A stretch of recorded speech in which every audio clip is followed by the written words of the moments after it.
7 minutes, 2 speakers. Jonathan Gullis. Thank you very much, Mr. Gray. It's a pleasure to serve under your chairmanship. I want to congratulate my honourable friend, the member for Redditch, for securing this extremely important debate because, Mr. Gray,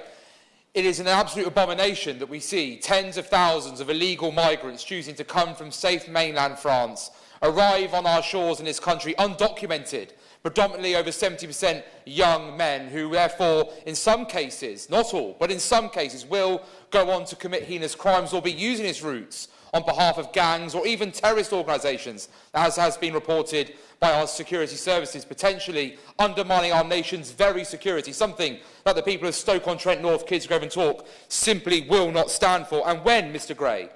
they find themselves up against an institution like the Church of England, which its leader, Archbishop Justin Welby, has created political activists within the clergy to go out to their way to allow people to seemingly go and pretend that they have somehow become converted to Christianity, to have accepted in the document that has been leaked and been by GB News and is seen by them, by Nigel Farage and others, to point out that even after someone's application has been heard and has been granted, don't be shocked if that person does not then attend church congregations subsequently following that. That tells you everything that you need to know about abuse of the system, that the BBC, that the Church of England, the Labour Party and lefty lawyers and do-gooder celebrity types are acting against national interests in willing to leave our borders wide open without us knowing or understanding who is coming in and endangering our great nation. And it is with real anger, Mr. Gray, that I feel that back in February 2020,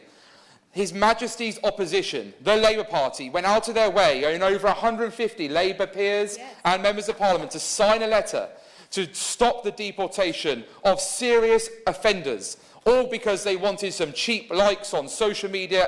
companies like X, or as it was formerly known, Twitter. People like the Shadow Foreign Secretary, the Shadow Health Secretary, the Shadow Minister for Women and Equalities, the Shadow Justice Secretary, who's in charge of the prison estate, if, God forbid, the Labour Party were ever to take control of this country. The Shadow Attorney General, who, when she's not busy demeaning the St George's flag or the White Van Man, when she's not busy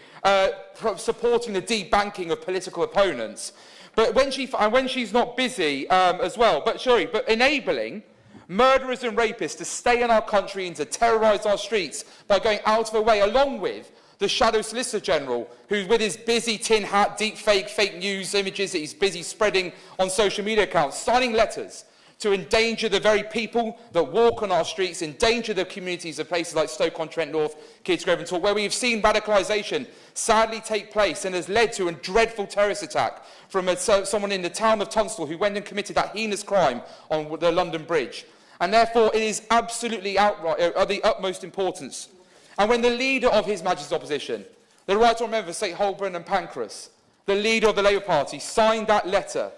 he was busy pandering to his Corbynista friends, or should I say now former friends that he's recently ditched, in order to try and pretend that he somehow rehabilitated himself, in order to try and get the extreme loony left that still rages large in the Labour Party to back him for leader, busy ditching his 10 pledges, but happy to try and whitewash his history as Director of Public Prosecutions, when actually TJ Thompson, a convicted for battering 2 women, and went on to commit further drug dealing offences, was prevented from being deported whilst he was Director of the CPS.